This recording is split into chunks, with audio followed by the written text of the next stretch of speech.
વલસાડના Abrama police headquarter ખાતે retired lion boys premier league cricket ટુર્નામેન્ટનું આયોજન કરવામાં આવ્યું,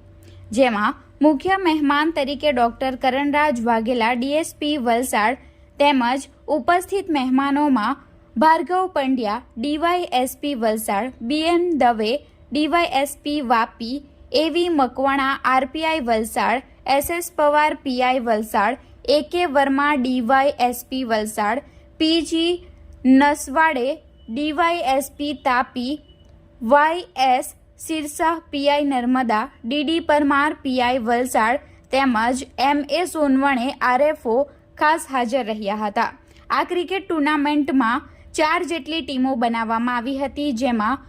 પરેશભાઈ ડી પાટીલની team Patil strikers, Pravin S બોરસેની બોરસે લાયન્સ, રાજેશ આર રાજાણેની